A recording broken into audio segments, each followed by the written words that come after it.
I would say there's a lot of parallels. It's probably why I'm drawn to it so much. You can never play a perfect football game.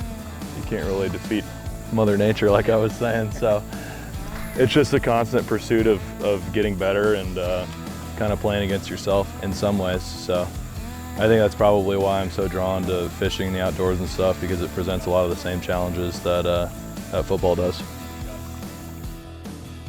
Jack Kizer, Kyle Schrank, we're going fishing. Lucas Dell's back there too. Why do you like to fish?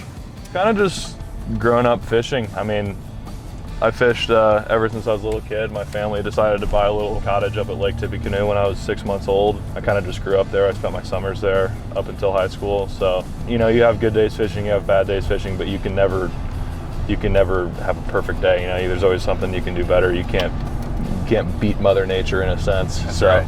I like to hunt too. So I guess that's kind of what draws me to the outdoors. It just clears your mind, and it's just an awesome thing to do. What about your memories growing up going outside? I know you've been doing it your entire life, but do your family members like to go with you? Yeah, I would say my grandpa probably was who introduced me to fishing. We had a real small little 10-foot John boat.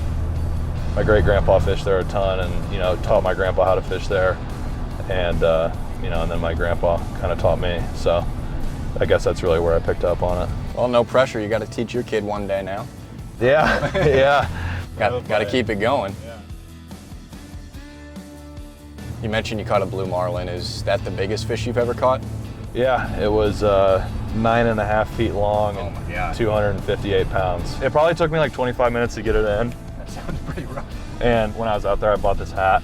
You can see how it's got those sweat marks. Yeah. I bought it the day before. This is kind of my lucky fishing hat now. Okay. And so I was wearing this hat and I sweat completely through it. Probably my greatest fishing accomplishment, I would say. Why do you think it's important to get outside and fish?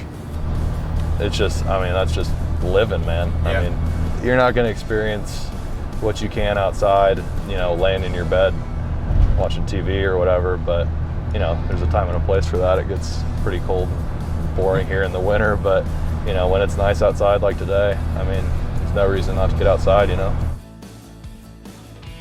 I am anxious to see this undisclosed location. It is an oasis. Let's do it. Back Road Oasis, Cody Rudy's family property, Kyle Schrank, Danny Pinner, Jack Kizer. It's gonna be a fun time.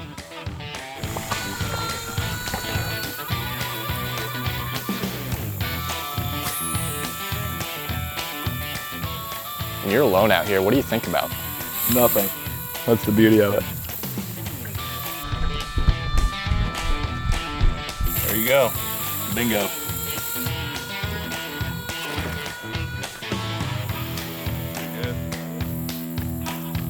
Danny Pinter 4, Kyle Schrank 3, Jack Kizer 1.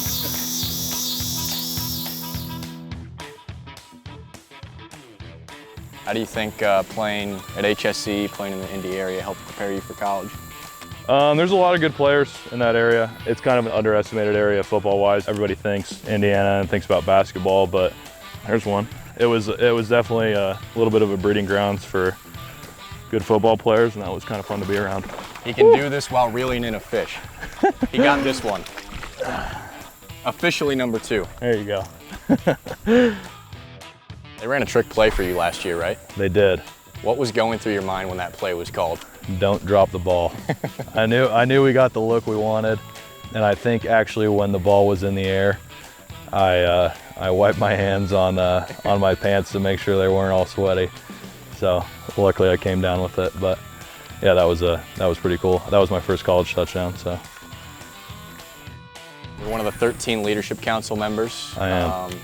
Why is that so important to you? It's important to have a group that gets it in a sense, and you know, I think we can deliver a solid message to the whole team when you know, when that opportunity presents itself. So just having a voice and you know, being able to deliver the correct message to the correct people, you know, push things in the right direction is a big deal to all of us.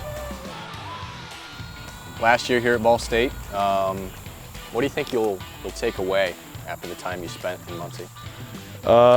If it wasn't for Ball State, I don't really know where I'd be, to be honest with you. I've met a lot of really great people. I've had a great football experience here. It's really been the perfect fit for me. So I'll take away a lot. I mean, I made some incredible connections, some really good friends. Me and Danny have spent half of our college careers in the car together, Yeah. driving to different places. So I think the biggest thing I'll take away, just the connections I made and the relationships that I built over my time here.